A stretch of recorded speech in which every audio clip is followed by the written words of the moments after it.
రాష్ట్ర వ్యాప్తంగా యూరియాకు సంబంధించినటువంటి కొరత ఏర్పడి రైతులు క్యూ లైన్లో నిలబడతా ఉన్నారు. వేలాది మంది రైతులు ఉదయం నుండి సాయంత్రం వరకు యూరియా కోసం పడిగాపులు కాస్తూ కొట్టుకుంటున్నటువంటి దృశ్యాలు చూస్తున్నాం. మనం నల్గొండ జిల్లా మిర్యాలగూడ పట్టణంలో ఉన్నాం. ఇక్కడ ఉన్నటువంటి రైతుల యొక్క పరిస్థితి అగమగోచారంగా అయితే కనిపిస్తూ ఉంది. ఇక్కడ ఉన్నటువంటి రైతులు యూరియా కోసము అగచాట్లు పడుతున్నటువంటి పరిస్థితి.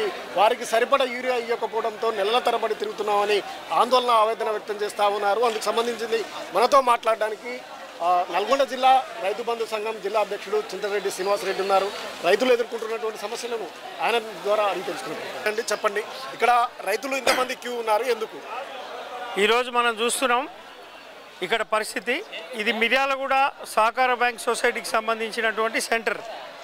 మరి ఇక్కడే రైతులు ఇన్ని వందల మంది వచ్చి తెల్లారుజామున 5 గంటల నుంచి కూడా నిలబడి, మరి వాళ్ళ కనీసం మంచినీళ్ళ సదుపాయం కూడా లేదు. ఎండలో నిలబడి వాళ్ళు రైతులు యూరియా కోసం నిలబడితే కనీసం వాళ్ళకు ఒక కట్ట కూడా దొరికే పరిస్థితి లేదు.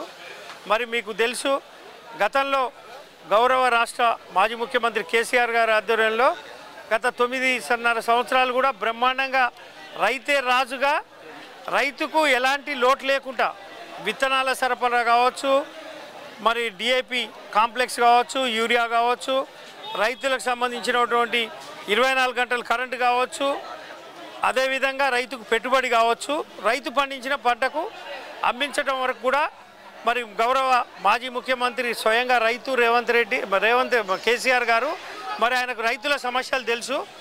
మరి రైతుల సమస్యలు తెలుసు చేయబట్టి, రైతుల సమస్యల మీద అవగాహన ఉంది చేయబట్టి ఆయన ముందే అడ్వాన్స్ ప్రికాషన్స్ తీసుకున్నట్టు.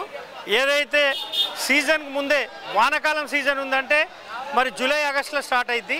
మరి ఆయన మార్చిలోనే ఏప్రిల్లోనే ప్రణాళిక చేసి ఈ సంవత్సరం ఎన్ని లక్షల ఎకరాలు పంటకు ఫెర్టిలైజర్స్ అవసరం, మరి యాసంగి ఎండాకాలం డిసెంబర్లోనే మరి 3 నెలల ముందే ఇప్పుడు ఫెర్టిలైజర్ కానీ విత్తనాలు కానీ అన్నీ కూడా ఏ రకంగా అవసరం ఉంటాయని చెప్పి ముందే డంప్ చేసుకొని నిల్వలు ఉంచుకొని రాష్ట్రంలో రైతుకు ఎలాంటి కష్టం కలగకుండా చూసినటువంటి మరి గత ప్రభుత్వం. కానీ ఈ ప్రభుత్వం వచ్చినాక ఎంతసేపటికి కూడా మరి ఢిల్లీ పాలన, ఇక్కడ రేవంత్ రెడ్డి గారు మరి ఆయన కుర్చీ చదువుకుంటేందుకు రోజు మంత్రులతో ఇబ్బంది పడుతూ అక్కడ కేంద్రీకృతం చేసింది తప్పించి ఇక్కడ మరి రైతులకు ఏ విధంగా రేపు పంట వ్యవసాయ సీజన్ వచ్చింది, మరి ప్లానింగ్ ఎట్లా చేసుకోవాలి, పక్కా ప్రణాళిక ఉండాలి.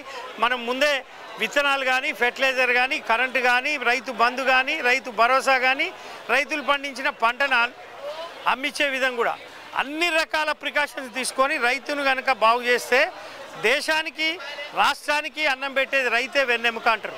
మరి అలాంటి రైతు పంట పండించకపోతే మన రాష్ట్రం ఏడ బాగుపడుతుంది, దివాలు తీస్తుంది. మరి రైతు పంట పండిస్తేనే అన్ని వర్గాలు కూడా సంతోషంగా ఉంటాయి, వ్యాపార వర్గాలు కావచ్చు, మిగతా అన్ని రంగాలు. మరి అలాంటి రైతుకు మరి కనీసం గౌరవ ముఖ్యమంత్రి గారికి నేను ఒక రైతుగా, రైతు కుటుంబం నుంచి వచ్చిన వ్యక్తిగా మిమ్మల్ని ప్రశ్నిస్తున్నాను. మీకు మరి వ్యవసాయానికి మరి రైతుకు ఎంత ఫెర్టిలైజర్ అవసరం అవుతుందని మీకు అవగాహన ఉందా? ఎప్పుడు పిండి వేయాలి, ఏ సమయంలో పిండి వేయాలని చెప్పి మీకు ఏమైనా అవగాహన ఉందా? మరి నాటు పెట్టిన 15 రోజుల లోపు ఎకరానికి 1 బస్తా యూరియా రైతు వేయాలి. అదేవిధంగా నెల తర్వాత 1 బస్తా యూరియా వేయాలి. వేస్తేనే మంచి దిగుమతి వచ్చి రైతు పంట పుష్కలంగా పండి గంట మంచి గట్టి రైతు దిగుమతి వచ్చి ఎకరానికి 40 నుంచి 50 బస్తాలు పండి రైతు మంచిగా ఉంటాడు, రాష్ట్రానికి కూడా లాభం జరుగుతుంది. మరి మీరు కనీసం ఒక రైతు ఇప్పుడున్న రైతులందరిని అడిగితే కనీసం మేము నెల రోజులు అవుతుంది నాటుపెట్టి 1 బస్తా యూరియా కూడా వేయలేదు, మా పరిస్థితి దారుణంగా ఉందని చెప్తున్నారు. మరి దీనివల్ల మొత్తం కూడా దిగుమతి తగ్గిపోయి రైతు నష్టపోయి రైతు పంట పోయి రైతు ఆర్థికంగా దివాలు తీస్తారు. మరి వీళ్ళకు నష్టపరిహారం ఎవరు కట్టించాలని మన గౌరవ రాష్ట్ర ముఖ్యమంత్రి రేవంత్ రెడ్డి గారిని, కాంగ్రెస్ ప్రభుత్వాన్ని నేను అడుగుతున్నా. మరి ప్రభుత్వం ఈ విధంగా నిద్రపోయి రైతుల విషయాలు పట్టించుకోకుండా రోడ్ల మీద ఉన్నారులే రైతులను ఏదో ఈ ప్రతిపక్ష నాయకులు ఏం పనిలేక మా మీద విమర్శ చేయాలని చెప్పి తుమ్మల నాగేశ్వరరావు గారు మాట్లాడతాడు. అసలు యూరియా ప్రాబ్లం లేదట రాష్ట్రంలో. ఆయన ఎక్కడ పండుకున్నాం మరి ఆయన కూడా రైతే ఎందుకు అట్లా మాట్లాడుతున్నా అర్థం కావట్లేదు. మరి ఇక్కడ యూరియా ప్రాబ్లం లేని ఇన్ని వేల మంది రైతులు, ఒక్కొక్క సెంటర్లలో వందల మంది వేల మంది రైతులు వచ్చి రోడ్ల మీద ఎక్కి వాళ్ళు అన్నం తినకుండా మంచినీళ్ళు లేక లైన్లలో నిలబడి చెప్పులు పెట్టుకొని లైన్లో నిలబడేటువంటి దుస్థితి. మరి వ్యవసాయ పనులన్నీ బంద్ చేసుకొని కూడా ఈ దుస్థితి గతంలో ఎప్పుడైనా చూసిరా? ఇంత దుర్మార్గమైనటువంటి పరిస్థితి, ఇంత చెడు పరిస్థితి కూడా రైతుకు దాపరించింది మీ ప్రభుత్వంలోనే. మీరు వెంటనే మరి మీరు ఏం చేసేదో తెలియదు, ప్రభుత్వం వెంటనే యాక్షన్ తీసుకొని 2-3 రోజుల్లో రైతులకు సరిపోను యూరియా రాష్ట్రంలో ఉన్నటువంటి అన్ని కేంద్రాల్లో సరిపోను సహకార బ్యాంక్ కేంద్రాలలో ఒక్కొక్క సహకార బ్యాంకు సంబంధించినటువంటి సొసైటీ కింద కొన్ని వేల ఎకరాలు ఉంది. మరి వేల ఎకరాలు ఉంటే నువ్వు ఒక లారీ ఇచ్చి 20 టన్నులు ఇచ్చి 40 టన్నులు ఇచ్చి మీరు చూసుకోర్రా అంటే ఎక్కడ సరిపోతుంది? రైతు అనేటువంటి అసలు యూరియా పొద్దున్న నుంచి 10 రోజులు లైన్లో నిలబడ్డ రైతుకు కూడా ఒక బస దొరకలే. మరి ఇంత దయమైనటువంటి పరిస్థితిలో రాష్ట్రం ఉంది. మరి దేశానికి రాష్ట్రానికి అన్నం పెట్టించి ధాన్యం పండించి అన్నం పెట్టించి రైతు పరిస్థితి ఈ విధంగా ఉంటే రాష్ట్రం అగమ్య గోచరం అవుతుంది. రైతులందరూ కనుక మీకు రోడ్ల మీదకి వచ్చి గట్టిగా పిడికిలు బిగించి ఒక్క బిగ్గరగా మాట్లాడితే మీ ప్రభుత్వం కూలిపోతుంది. అంత శక్తి ఉంది రైతులకు. ఈ రాష్ట్రంలో 80% మంది వ్యవసాయ రంగం మీద ఆధారపడినటువంటి రైతులే ఉన్నారు. మీరు యూరియా కూడా బ్లాక్ మార్కెట్కి యూరియా పోతుంది, దాన్ని కూడా అరికట్టాలి. మీరు ప్రైవేట్ ఏజెంట్స్కు యూరియా కేటాయించకుండా కేవలం ప్రభుత్వానికి సంబంధించినటువంటి సహకార కేంద్రాల ద్వారానే ప్రతి రైతుకు యూరియా అందించాలని చెప్పి నేను డిమాండ్ చేస్తున్నాను. ఈ పరిస్థితి మిర్యాలగూడ ప్రాంతంలో, ఇది పూర్తిగా నాగార్జున సాగర్ ఆయకట్టు ప్రాంతమైనటువంటి ప్రాంతంలో రైతులంతా కూడా పూర్తిగా జీవనాధారం మొత్తం కూడా వ్యవసాయం మీదనే ఆధారపడి జీవితాలు ఉంటాయి. ఇక్కడ అన్ని వ్యాపారాలు కానీ సర్వం వ్యవసాయంపై ఆధారపడి ఉన్నటువంటి వారే 90% ఉంటారు. యూరియా కొరతతో తీవ్రమైనటువంటి ఆందోళన చెందుతున్నటువంటి పరిస్థితి ఇక్కడ కనిపిస్తుంది. తెలంగాణ రాష్ట్ర వ్యాప్తంగా ఈ విధంగానే ఉంది. కాంగ్రెస్ ప్రభుత్వంపై తీవ్రంగా మండిపడతా ఉన్నారు రైతాంగం అంతా కూడా. రైతులు లేనిదే రాజ్యం లేదు అంటూ చెప్తున్నటువంటి ప్రభుత్వాలు రైతులకు యూరియా అత్యంత అవసరమైనటువంటి, మనకు ఆహారం ఎంతనో పంటకి యూరియా కూడా అంతే అవసరము. అయినా యూరియాని అందించడంలో ప్రభుత్వాలు చేస్తున్నటువంటి నిర్లక్ష్య వైఖరి పట్టించుకోకపోవడం, వీటి మీద రైతాంగం అంతా కూడా తీవ్రమైనటువంటి విమర్శలు, ఆరోపణలు, శాపనార్థాలు కూడా పెడుతున్నటువంటి పరిస్థితి మిర్యాలగూడ ప్రాంతంలో, ఈ ఆయకట్టు ప్రాంతంలో ప్రధానంగా కనిపిస్తూ ఉంది. చూస్తూనే ఉండండి బెల్టింగ్ వాయిస్. చాలా ఇబ్బందిగా ఉందండి. ముసలి ఉన్నోళ్ళు లేనోళ్ళని లేకుండా తారతమ్యం లేకుండా ఈ లైన్లో నిలబడాల్సి వస్తుంది. ఏదైనా సకాలంలో స్పందించి యూరియా అందరికీ అందుబాటులో ఉండేటట్టు చూడండి.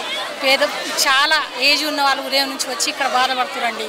కొంచెం రాజకీయంగా కొంచెం స్పందించి ముందుకు రాగలరని కోరుకుంటున్నామండి. నీకు కూడా యూరియానా? ఎందుకున్నావు లైన్లో? ఏంటి ఎందుకు లైన్లో ఉన్నాం? దేనికోసం? యూరియా కోసం సార్. యూరియా కోసం సార్. ఇస్తలేరా? ఎప్పటి నుంచి?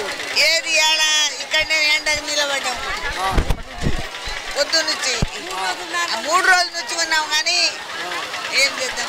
నాటేసినావా? వేసినాం. ఎకరాలు? ఎకరాలు ఇప్పుడు వేసినావు? వేసింది. యూరియా వేసినావా? వేయలే. ఎందుకు మరి? ఎట్లా పంట అయింది మరి? లేదు కదా. యూరియా పరిస్థితి ఎట్లా ఉంటుంది? ఏం లేదు. యూరియా అట్లనే ఉంది. అట్నే ఉంది. యూరియా లేదు, అట్నే ఉంది. యూరియా కోసమే తిరుగుతున్నాం. ఎన్ని రోజుల నుంచి? ఇవాళ వేసిన కాడు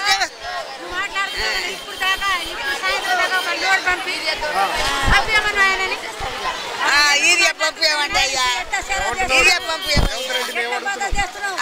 రేవంత్ రెడ్డిని ఏమడుగుతున్నావు? యూరియా అడుగుతున్నాం. ఖచ్చితంగా ఇవ్వాలి మాకు.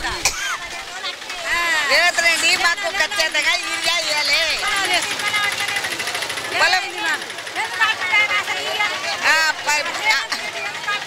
ఇంత జనం ఎందుకు కొట్టుకొని చావాలన్నా ఏది దాని గురించి యూరియా కోసం ఎందుకు కావాలి మాకు? ఎంత మరి ఇవ్వాలయ్యా, మాకు బాధ ఉంది.